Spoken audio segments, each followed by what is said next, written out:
The ideas, procedures, and suggestions contained within this podcast are not intended as a substitute for consulting with a medical professional. All matters regarding your health and fitness require medical consultation and supervision. Welcome to the Warrior Wellness Podcast, a podcast for military members, veterans, and first responders focusing on fitness, health, nutrition, and biohacking. Our mission with this podcast is to introduce America's heroes to lifestyle habits and hacks that will help them live healthier, happier lives, and in turn, be fit enough to continue their support of their communities and country. Hey guys, welcome to another episode of the Warrior Wellness Podcast.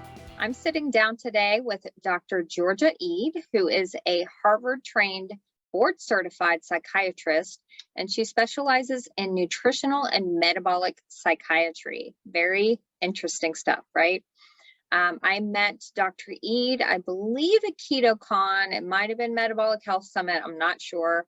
A couple years ago, but she presented and my mind basically just exploded. I had no idea, even though I am a licensed mental health counselor, that there were so many research proven, already documented nutritional links to mental health symptoms, and that this is a small but mighty movement in the mental health space, where psychiatrists and mental health practitioners and social workers are now finally coming to realize that there are lots and lots of things that we can do nutritionally for people who are suffering from mental health disorders or diagnoses or symptoms, and that actually commonly some just very common nutrient deficiencies are linked directly to symptoms that look a lot like mental health disorders, and you may actually get diagnosed with a mental health disorder,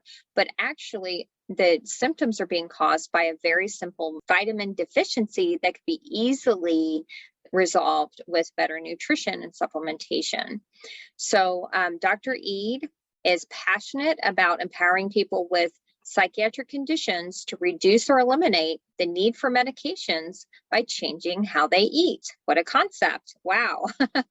So we're doing this in the medical field with the chronic health conditions like diabetes and cancer and Alzheimer's and, all of those chronic health conditions related to poor nutrition. And now we're doing it with mental health. So what a concept. If you eat better, you actually feel better mentally and physically.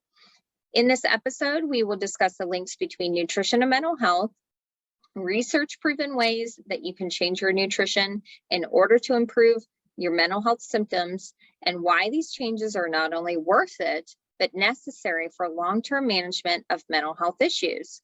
So I hope you enjoy this interview with Dr. Georgia Eid.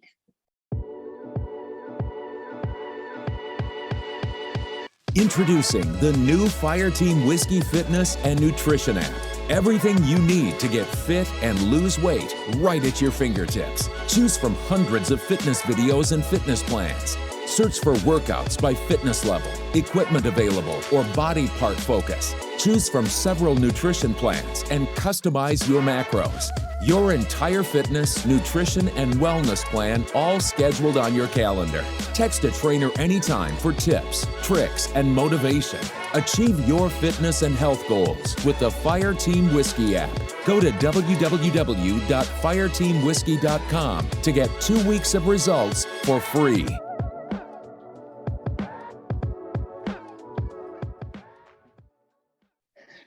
Well, Dr. Georgia Eid, thank you so much for joining us on the Warrior Wellness Podcast.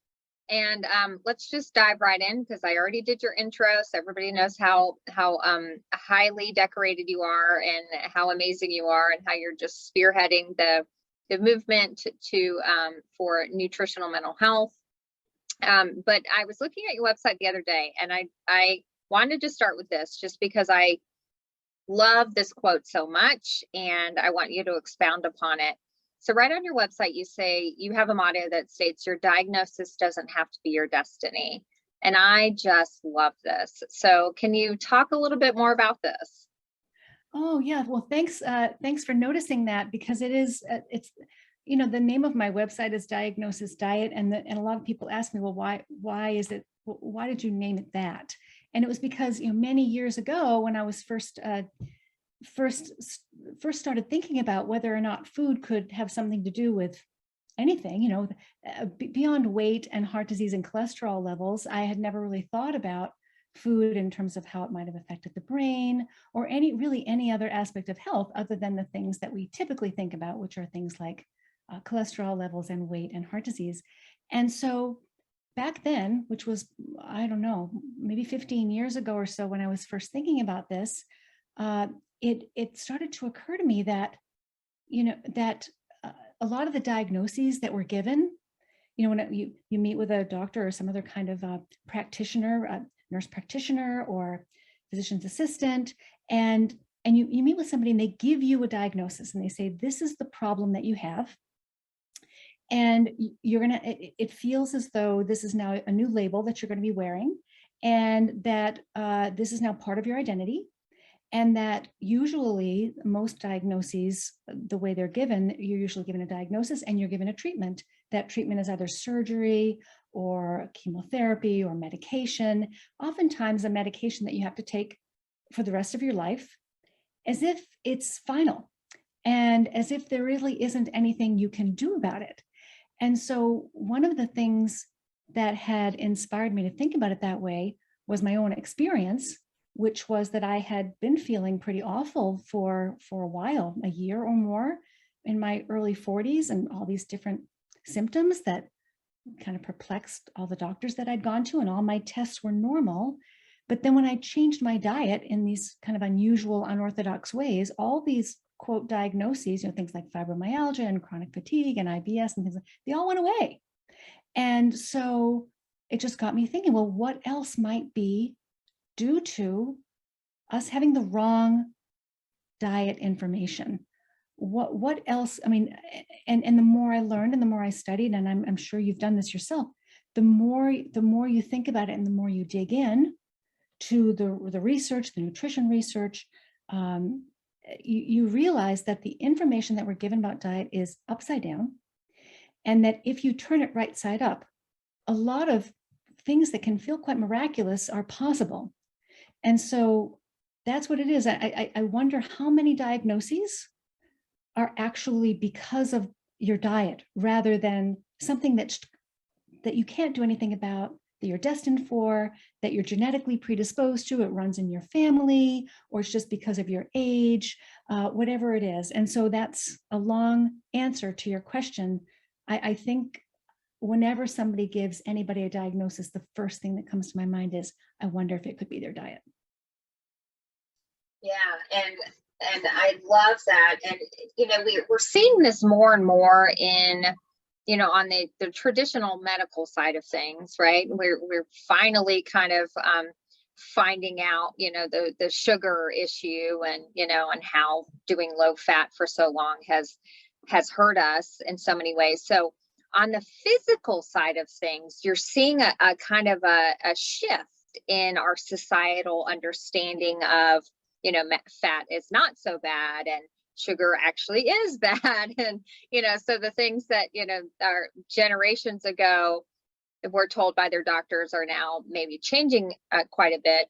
But on the mental health side, this is still kind of a very new concept, even though you cover, over and over and over again in all your presentations. All you got to do is Google Dr. Georgia Eads, on YouTube, and you'll see so many presentations that she's given where she's presenting this evidence.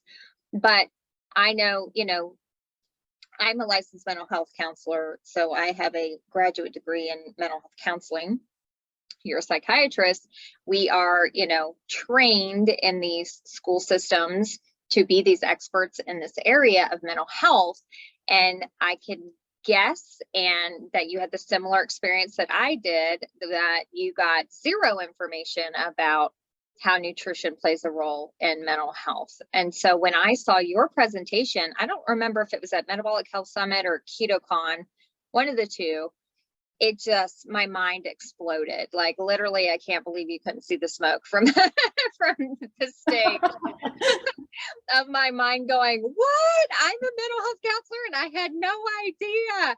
I knew anecdotally from my own experience that I had basically cured my mental health conditions and symptoms with my diet change. But I had no idea that this was an actual thing, that actual mental health practitioners were getting this information and using it with their clients. So, can you talk a little bit about the medical model approach and how it's kind of more of like a diagnosis, medication, symptom management, and the difference when in this new kind of field of healing the mind with good nutrition and food? Yeah, well, there's so much there that really resonates with me from, not having learned anything about nutrition, the connection between nutrition and mental health in 4 years of medical school and then another 4 years of psychiatry residency, not a word about food and the brain, not a word. And so it came as a surprise to me too, when I first started to think about it and try to put it together.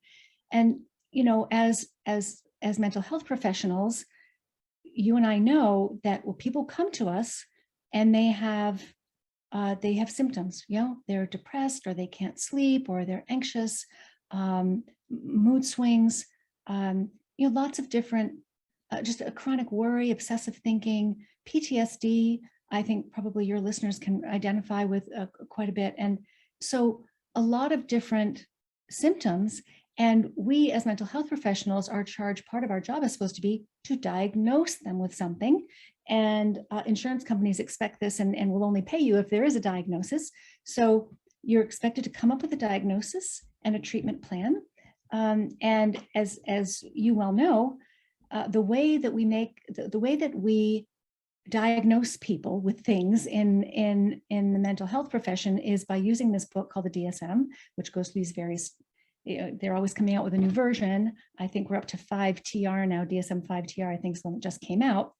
And it's really just this giant, not completely useless book, but almost entirely unhelpful to clinicians, this book. And it's basically diagnostic and statistical manual. The diagnostic and statistical manual. And so there are lists of symptoms, and you match the symptoms that the person's coming to you for help. You ask them for their symptoms. You try to match up their symptoms with one of the diagnoses in this book. And it's extremely difficult to do in many cases because most people don't fit neatly into any category. Most people have smatterings of, they've got some depression symptoms, they've got some anxiety symptoms. They may even have at times symptoms that look or feel a little bit like psychosis, but they don't have schizophrenia.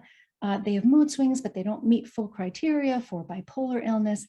It's just really, the book doesn't really reflect what we see in the real world. And there's no information in the DSM about how diet might be affecting, people's mood and ability to concentrate. So it's very challenging in this field because we don't have any tests. There's not a single test that you can do for somebody that can say, you have major depression, you have bipolar illness, you have, even for schizophrenia, even for Alzheimer's disease, there are no tests. And so Alzheimer's disease you can diagnose after the person has passed on. You can look directly at the brain and make the diagnosis, but prior to that, we can't do this. And that's because the living brain is protected in this chamber of bone, and its blood supply is completely separate from the rest of the blood supply of the body. We can't just do a blood test and figure out what's going on in the brain. So it's really a very fuzzy area of medicine. There are even some people who will say, well, it's not medicine at all. But one of the things I love about this field is that there is a lot of room for learning, for trying new things, for thinking about things differently, and for helping people in new ways. Because all of us who go into this field, I think almost everyone who goes into this field, we go into it because we care about people and we're trying to help. And so if you just keep your mind open and you listen and you pay attention and you stay flexible, you will find ways. You will find ways to help people, even if you're not going by the book. And that's what we need to do. We need to start treating the brain as an organ. It's an organ just like any other organ. It can malfunction just like any other organ. And it can malfunction in response to diet, just like every other organ does. So it makes perfect sense. It's kind of strange that we hadn't been thinking about it. I'm sure some people did, but it wasn't very common knowledge until recently. And there's a group of us now doing this kind of work, and it's really catching on. Yeah, it's really exciting. I'm so grateful to be a part of this movement. And I know Dr. Georgia Eid knows my story because I took a clinician training with her on this very topic, and we'll talk a little bit more about that in a few minutes. But I think I told her how I kind of got into this area of nutrition was the fact that I'd be at these huge events with military members and sitting down with 20 to 30 soldiers at a time in a day, going through their medical records. And I'm the mental health person. I'm looking at that, but I was just struck at the link between, the ones that had these mental health diagnoses and were on these mental health medications, and they had always other chronic health issues, always. And there was not an exception. And, and it just, that light bulb just started kind of lighting up and going, I'm seeing a pattern here. I'm seeing a pattern of depression and anxiety and being 50 pounds overweight, or, and having back issues, and, all of these kind of connections started to come to play when I was at these events for over so many years. And it just became very apparent to me that we were missing something, that we really were missing that link between nutrition and chronic health issues, to include mental health issues. And, and the timeliness of this interview, Dr. Eid, is pretty relevant because just recently the suicide rate for active duty military members rose higher than the high that was back in 2000. So we've actually gone past that high number from 2000. The rate now is at 28.7 per 100,000. And that's up from 26.3 last year. So we are obviously failing still. Our military members, law enforcement, first responder, and medical professional suicide rates are on the rise too. So, this is why this issue was so pertinent to me, and, that I sought out additional training, and that I created Fireteam Whiskey to do these very things, to help people not only with their mental health issues, but with their nutrition as well, as a full wellness package. So, I'm sure a lot of people are scratching their heads, like I first did when I saw your presentation and said, gosh, how could nutrition possibly affect our mental health? Can you name some of the common kind of links between nutrition and mental health? And I'm sure people are thinking like, oh, well, are you just telling me to go vegan and like all my mental health symptoms will go away? So we can open that can of worms too.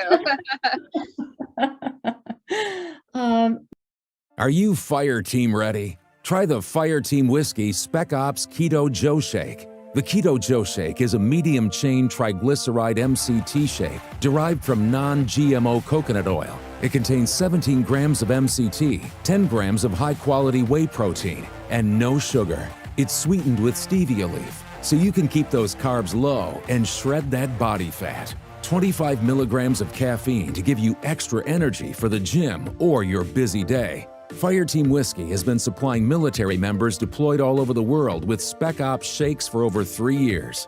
Fireteam Whiskey Spec Ops shakes are fueling the fight. Whether you are just trying to lose a few pounds or trying to get that extra edge in the gym, the Fireteam Whiskey Spec Ops shakes are for you. Make sure to stock up now and support our efforts to raise funds for Team RWB, our nonprofit partner that provides social support and fitness events for our nation's heroes.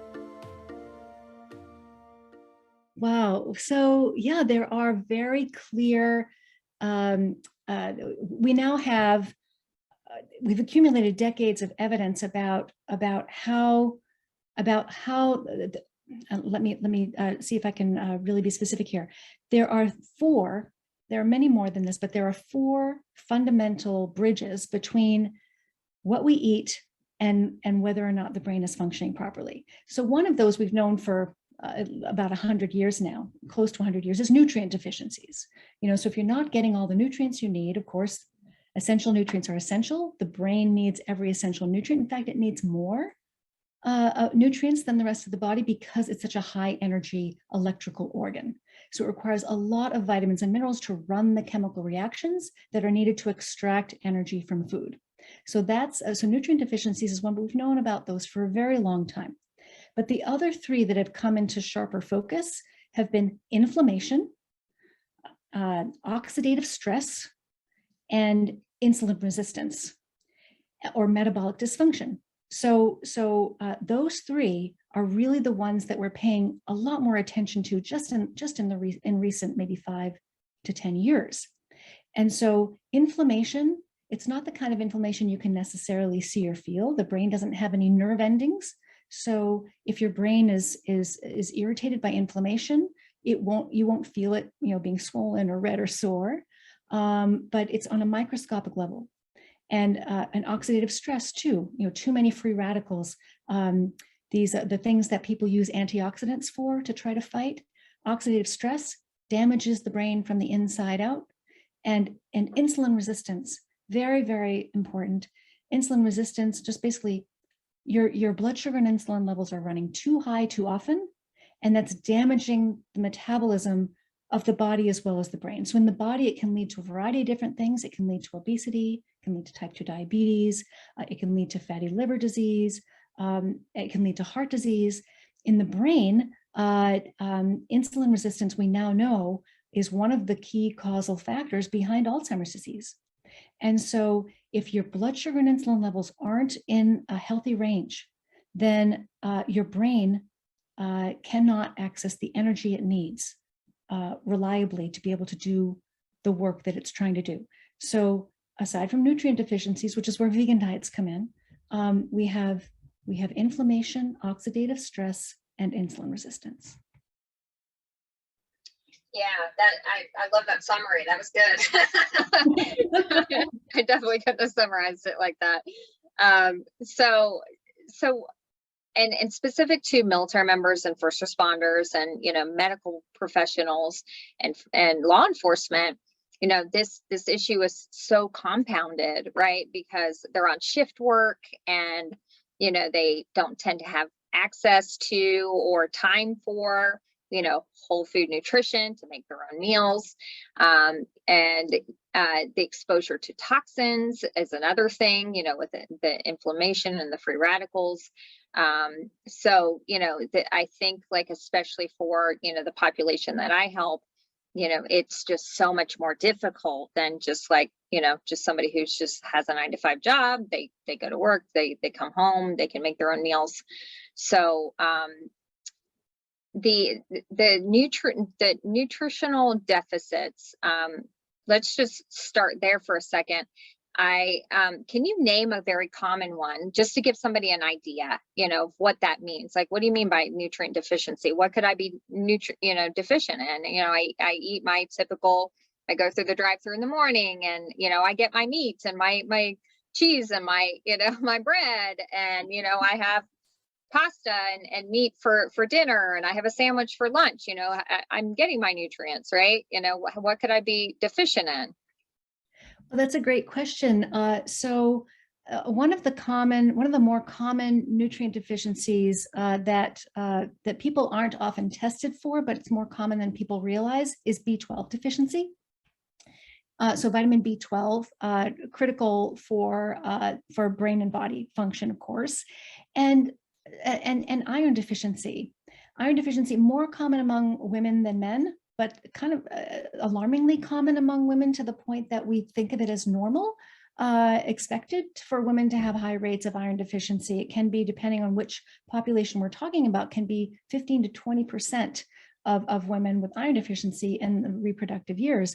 But B12 deficiency, even if you're eating animal foods, even if you're eating meat, for example, you can have deficiencies of B12 and iron because there are foods that can interfere with your ability to absorb and use those nutrients.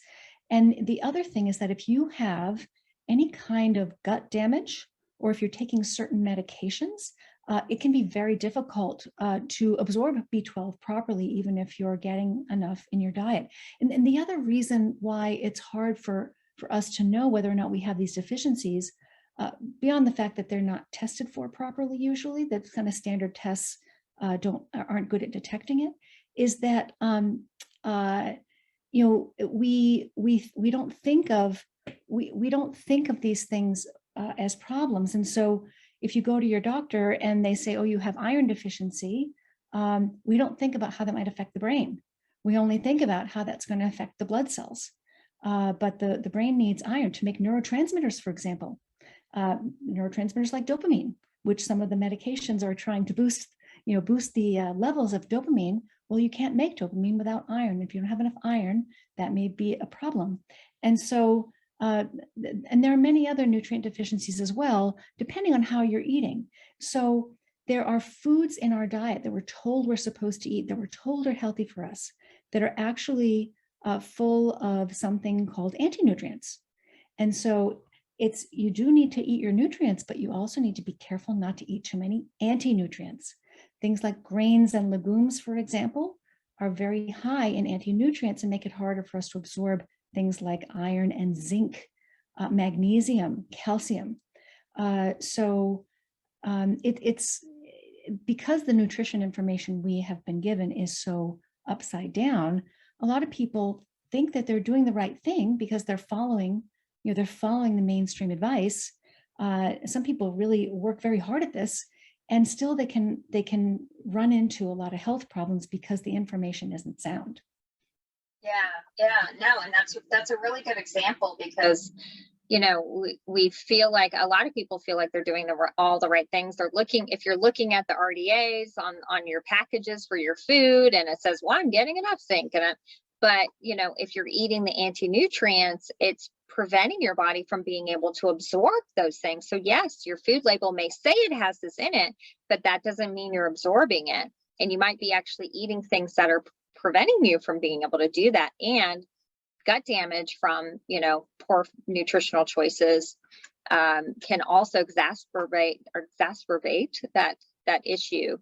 And, these kind of nutrient deficiencies can mimic mental health symptoms. Yes. And so it's amazing when you look up, what do these vitamin deficiencies, what kind of symptoms do they create, not only in the body, but also in your moods and your energy levels. So you might just have a vitamin D deficiency, but you feel like, well, I'm depressed because I have low energy. I'm always tired. I'm fatigued. I'm sad. So that it might just, you might put on a medication and given a diagnosis for depression, when it could be a very simple fix with your nutrition. That's right. Anything that causes inflammation can cause depression. And so for a lot of people, they don't make that connection. And so inflammation, over the past 10 to 20 years, the information about the connection between inflammation and depression has just grown stronger and stronger. And this is why the antidepressants don't always help, because they don't target inflammation.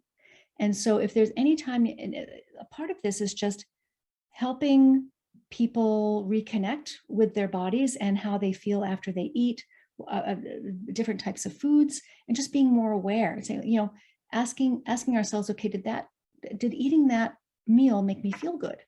Or did it make me feel really tired? Or did it make me feel achy? Or did it make me, did it make me feel depressed? I mean, there are lots of people I've come across in my practice who, if they have something, for example, with gluten in it, even if they don't have a serious allergy to gluten or celiac disease, which is an autoimmune disease related to gluten. Gluten's a protein in wheat and barley and rye, triticale too, but nobody eats triticale.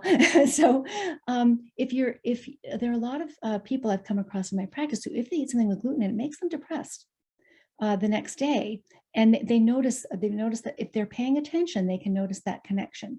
So a lot of this is cleaning up the diet and learning which foods are working for you and which foods are working against you, and then trying to get your diet closer to one that's got your back.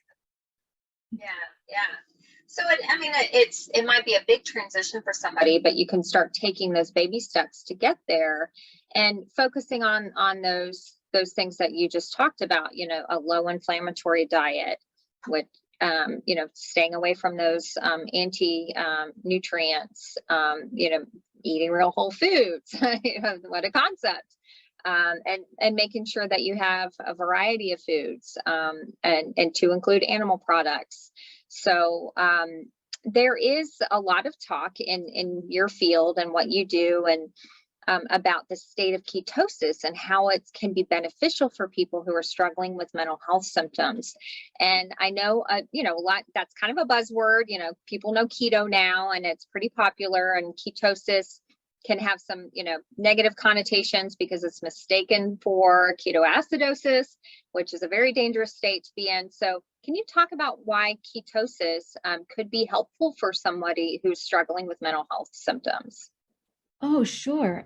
So ketosis, so all of us have, no matter how we're eating, we always have a very, very low level of ketones in our bloodstream, no matter what. It's normal and natural for us to make ketones when we're burning fat. The body breaks down fat, whether it's butter fat or belly fat, whether fat's coming from inside or outside the body. It's normal and natural for us to break that fat down into fatty acids, which a lot of cells in the body can use for energy, and ketones, which the brain in particular enjoys burning to a high degree, ketones. And so when you're in ketosis, the brain has access not just to glucose for energy, because it does like to have some glucose at all times, and it can get that from your bloodstream, but it also likes to have some ketones available at all times too. And so if you're eating too much, if you get too much carbohydrate in your diet, or you're just overeating in general, you're not going to be burning fat very often. You might only be burning it overnight when you're not eating, for example, or when you've fasted for whatever reason. So, but if you go on a ketogenic diet is designed to keep you in ketosis most of the time. And if you're in keto, what that means is that your ketone levels in the blood are higher than they would be for most other people. That you are intentionally trying to get your ketone levels to what we call a therapeutic range. So let's say that someone who's eating normally, eating a balanced diet that includes carbohydrates and, fruits and vegetables and grains and things like that, they might wake up with their ketones maybe at 0.2 or 0.3 millimole in their blood after they've fasted overnight while they're sleeping. Someone in ketosis would say wake up with their ketones at, say, 1.0 or 2.0, so quite a bit higher. And when there are more ketones in the blood, the brain is receiving more energy. It's receiving more fuel. And the other wonderful, so that's fantastic, because ketones are when you're on a ketogenic diet or in ketosis, there's anti-inflammatory properties to the ketogenic diet, and there are antioxidant properties to the ketogenic diet. So that inflammation and oxidation that can be driving depression and anxiety and mood problems and difficulty concentrating, the ketogenic diet is naturally anti-inflammatory and antioxidant. The other wonderful thing about ketosis is that you can't get into ketosis without getting your blood sugar levels down into a healthy range. And high blood sugar is very bad for the brain. Every time your blood sugar spikes, your brain sugar also spikes. And brain sugar spikes are dangerous. They can create a lot of that inflammation and oxidation that we were talking about. So a ketogenic diet does two things. It raises ketone levels and supports brain energy, but it lowers glucose levels to reduce the damage that can be done by high sugar, high insulin diets. Yeah, and so I think the next question someone would ask is, well, okay, so you're telling me I need to be in this state, I need to change my nutrition. Am I just going to be eating rabbit food and I'm going to be miserable and hungry all the time? And why would I do that? I'll be depressed anyway. Right? I'm sure you've heard that many times. So the wonderful answer is that's not the case. So what would you say to that? Yeah, so I will be honest, of course, there are things, if you're going to try to eat a ketogenic diet, there are things that you cannot eat. You can't eat cookies and cake and candy and all of that stuff. You can't eat pasta, at least not regular pasta, things that, and bread and things that are delicious and convenient and inexpensive and that, are hard to give up. But the good news is that if you're going to switch on to a ketogenic diet, after a week or two, interest in those things, cravings for those things they go down significantly. It's a different state of mind. So there are things you have to set aside in order to try this way of eating. But the good news is that the things you can eat on this diet are things most people have been told they should not be eating and enjoying. So things like fat and meat are back on the menu again. And these are really nourishing and easy to digest. And most people find them quite delicious. So there are many pluses to eating this way and it's really important to focus on those. And what I usually encourage people to do is to think about this as kind of a curiosity experiment, kind of like a journey of discovery, rather than, oh, I have to eat this way for the rest of my life. Try it and see how you feel. Give it 6 weeks and see if it helps you. And if it helps you, then you can decide whether it's worth it for you to stay on it. And if it doesn't help you, then either we'd have to do some troubleshooting, or maybe it's not right for you. But I would say, please share your experiences as well working with your clients. Is I think I can count on one hand of the hundreds of people I've worked with, probably just one hand, how many people did not benefit at all from this way of eating. Most people benefit to some degree, and some people benefit tremendously. So it's really well worth it. It's a completely different metabolic state, a very healthy and healing one. And it's also a completely different state of mind. People often don't recognize how they feel or how they're reacting to things, or how they're thinking or feeling about things that used to really upset them. Because it's not as though going on a ketogenic diet is going to change your history. It's not going to change whatever, very difficult things may have happened to you. But it changes the way your brain deals with them. And so I've had so many people say, well, my life isn't any better than it was before, but I can set it aside. I can think of new options. I'm not as focused on that painful event or this difficult relationship or whatever it was that used to really plague me. And it allows people to make more progress in their therapy, in their relationships, and it allows them a little breathing room to think about new ways forward. Sometimes they can think their way out of a box they felt they were stuck in when it comes to a career or a relationship, for example. So it can be very, very helpful for people who have had traumatic experiences. Yeah, and I guess I would follow that up with, I think, and I agree with that as somebody who's helped, people make this transition as well. The only thing that gets in people's way, I think, is more of the psychological component of that identity that you talked about at the beginning. When you've been labeled as something for so long, and we do kind of get some positive reinforcement out of being a sick person or being a labeled person, and we kind of cling to that identity. And when we start feeling differently, it's kind of threatening. And because it's unknown, and sometimes there's comfort in misery rather than trying something new, because trying something new is scary.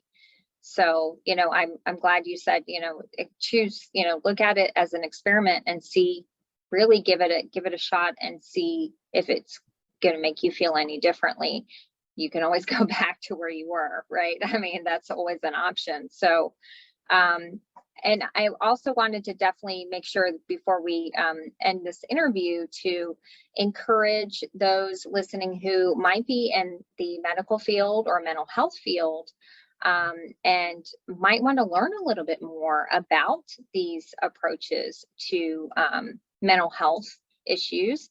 So, Dr. Eid, can you talk about your clinician training that you run, so we can make sure people know about that?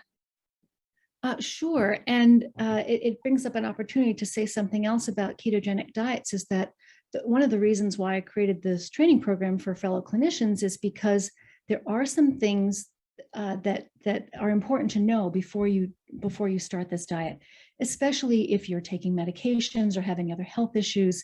And so there are some caveats to it, and there are some things that have to be approached with caution. And it's not because the diet is dangerous. It's because the health condition that you may have or the medication that you may be taking, when you go through the transition from a high carbohydrate diet to a low carbohydrate diet, the body responds to that very quickly in very positive ways. So for example, if you have high blood sugar, your blood sugar is going to come down very quickly. That's a very good thing, but not if you're also taking a medicine that lowers blood sugar, for example. So just in order to be able to safely navigate the transition period, that's extremely important. So if you're out there listening and you're thinking, oh, I have depression, or I have anxiety, or I have PTSD, and I want to try a ketogenic diet, you do need to learn more about it first before you decide that you're ready to try it.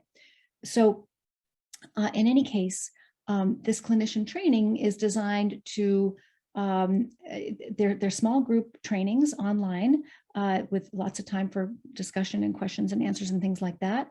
Lots of supportive materials that come along with it. And it's 5 90-minute sessions over 5 weeks. And it's really interactive.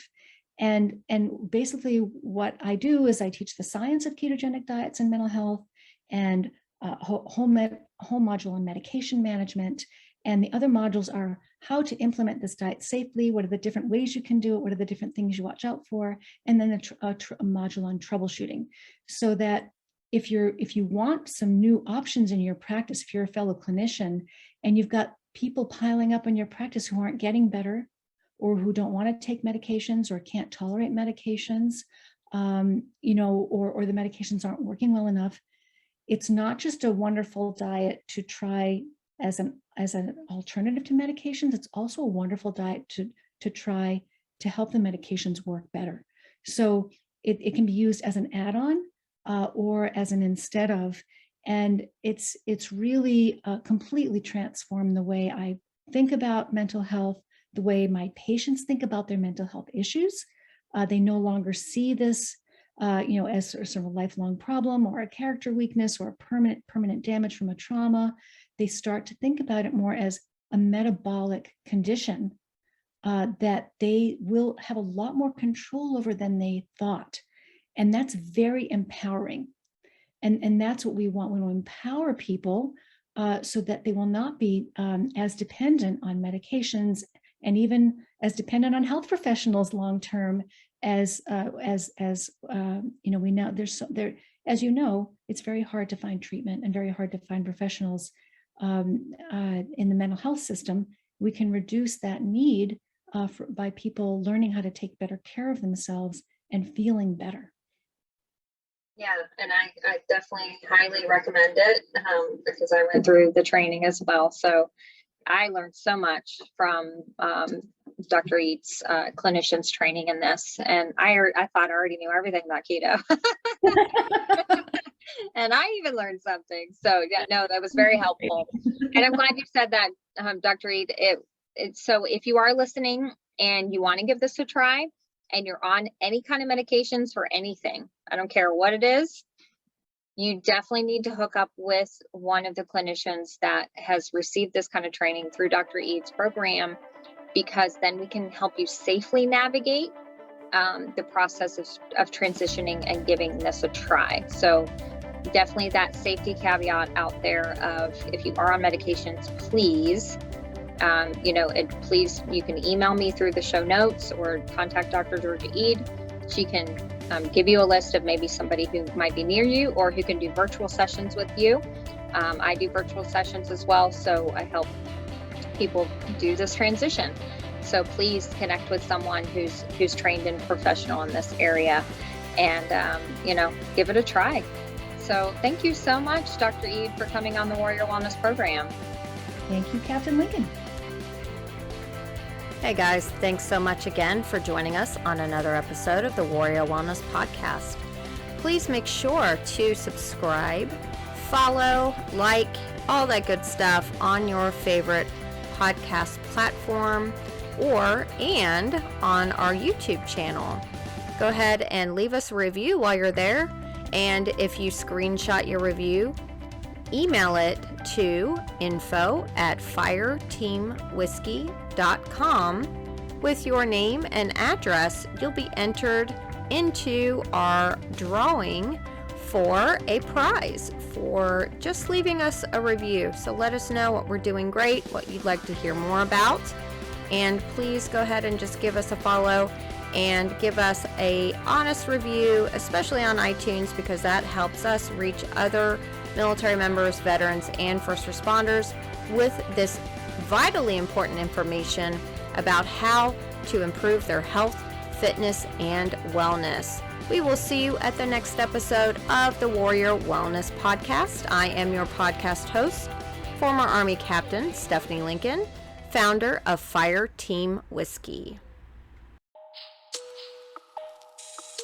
Fire Team Whiskey is proud to sell Zaya athletic wear. We love the awesome styles, amazing quick dry technology, and best of all, the price. Zaya Active is the official workout wear of Fire Team Whiskey. Go to bit.ly/ZayaFTW and check out all the styles for women, men, and kids. When you look good, you feel good. Guys, it's about time you threw away those stained t-shirts and those baggy, saggy shorts and upgrade your gym swagger. Zaya Active is the official workout wear of Fire Team Whiskey. Go to bit.ly/ZayaFTW and check out all the styles for women, men, and kids.